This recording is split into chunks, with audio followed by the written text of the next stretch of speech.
존경하는 전주 시민 여러분, 우선 저로 인해서 전주 시민들께 많은 걱정을 끼쳐드린 점 진심으로 사과드립니다. 어젯밤 민주당 선거관리위원회는 심야회의를 통해서 저의 발언에 대해 경고 조치를 의결했습니다. 당 선관위원장은 후보의 발언 내용, 발언 시점, 이 사안이 언론에 보도된 이후에 당해 후보와 상대 후보의 주장, 소명, 그리고 관련해 보도된 여러 기사들을 포함해 종합적으로 고려한 결과라고 발표했습니다. 일각에서 무거운 선거법 위반인 것처럼 과장하고 경선을 이전 투구 선거판으로 몰고 가려는 움직임도 있었습니다. 하지만 민주당 중앙당에서는 당내 경선과 상관없는 일로서 선거법 위반과 무관하다는 지역 선거관리위원회의 판단을 존중해서 합리적 결정을 내려줬습니다. 감사드리고 걱정해 주신 많은 시민들께도 머리 숙여 감사드립니다. 저는 오늘 이 자리를 통해서 22대 총선의 본질에 대해 다시 한번 저의 생각을 분명히 밝히고자 합니다. 과거부터 전주와 전라북도의 정치적 전통은 야성이 강한 야도였습니다. 정부 수립 이후 줄곧 권력에 끈질기게 저항하던 야당 도시였습니다. 그러던 전주가 언제부턴가 정치 영역에서 야성이 사라졌습니다. 반독재 투쟁의 선봉에 섰던 전주의 야성이 사라지면서 전주 시민의 의식 수준과 괴리가 발생했습니다. 특히 윤석열 정부 출범 이후 2년간 전주와 전북 의원 누가 싸웠습니까? 누가 싸움의 선봉에 섰습니까? 전주의 유권자는 싸우라고 요구하는데 의원들은 딴전을 부렸습니다. 싸우지 않았기 때문에 존재감이 사라졌습니다. 존재감이 사라지니 정권으로부터 번번이 무시당하는 일이 연속으로 발생했습니다. 잼버리 망신살, 새만금 SOC 무더기 칼질, 2024년 예산 왕따, KCC 프로농구단 부산으로 이탈, 공무원 연금공단 전북 본부 광주로 합병, 거기다가 전북 의석수 10석 감소 위협 등 동래북 신세로 전락했습니다. 전주가 전통 야도의 야성을 잃어버리니 이렇게 홀대를 받아도 제대로 저항도 못했습니다. 싸워야 할 때 제대로 싸우지 않으면 존재감은 사라지는 법입니다. 제가 앞장서서 윤석열 정권과 맞서 싸우겠습니다. 존재감을 회복하고 전주의 야성을 회복하겠습니다. 강력한 민주당을 견인하고 민주정권을 회복하고 나라를 정상화하는 데 선봉에 서겠습니다. 전주와 전북의 자존심을 살려내겠습니다. 최근 전주 을 선거구에서 출마한 지 며칠 되지도 않은 이성윤 후보가 압도적 지지를 받은 것은 전주 유권자의 야성이 땅속에 용암처럼 끓고 있다는 반증입니다. 윤석열 정권에 대한 전주 시민의 엄청난 분노가 표출된 것입니다. 검찰 독재 정권을 하루라도 빨리 끝장내라는 것이 전주 시민의 지상명령이라고 생각합니다. 이것이 시대정신입니다. 대한민국을 살리는 길이고 전북을 살리는 길입니다. 선거 국면에 접어들면서 윤석열, 김건희 부부가 국민 시야에서 사라졌습니다. 눈앞에 보이지는 않지만 선거의 표적이 없어진 것은 아닙니다. 이번 총선은 누가 뭐래도 정권 심판 선거입니다.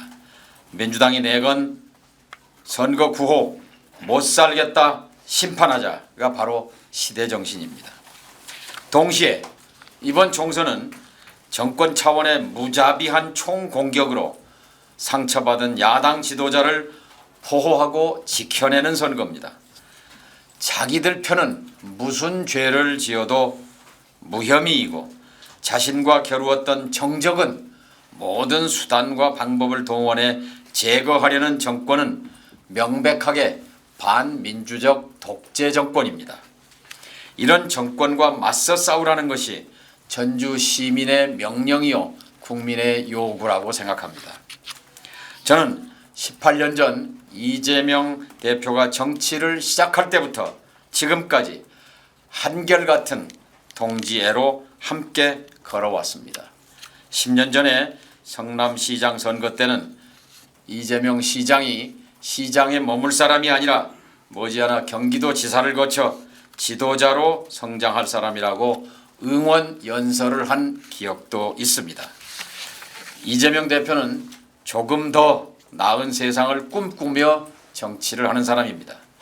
이재명의 꿈을 이루는 것은 못다한 저의 꿈을 이루는 것이기도 합니다.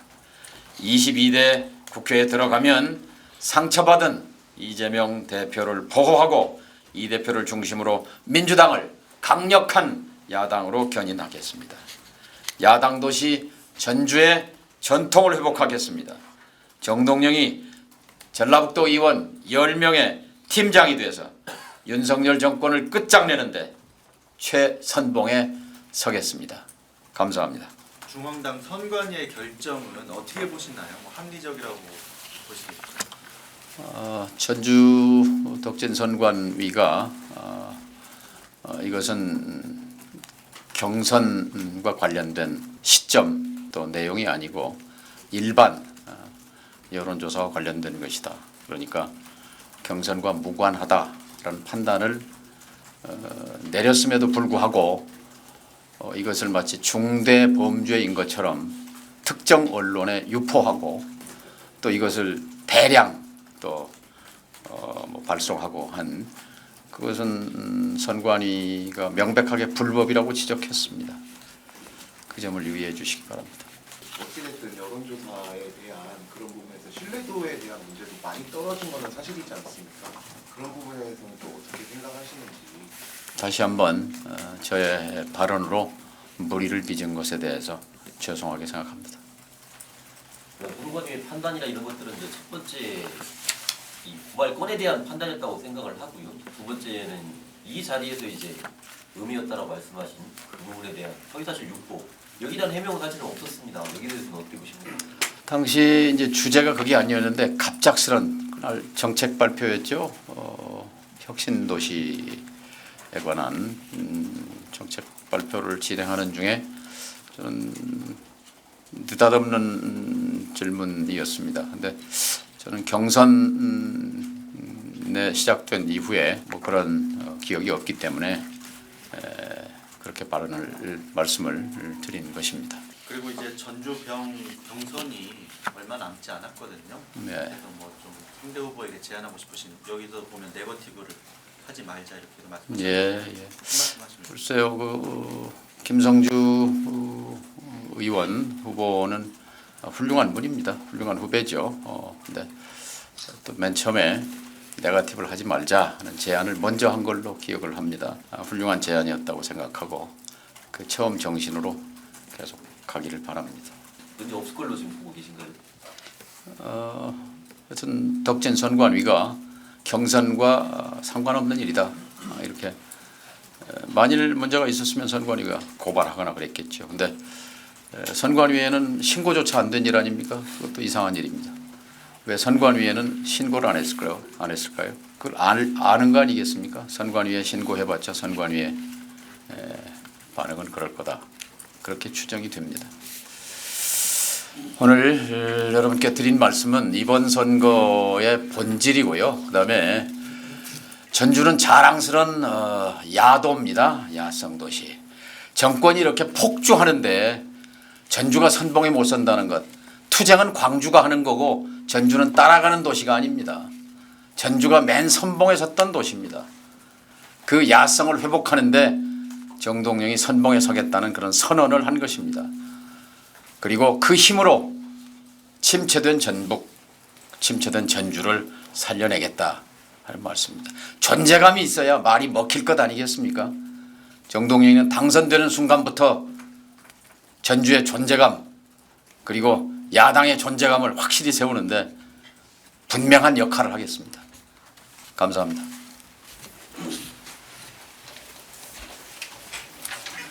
감사해요.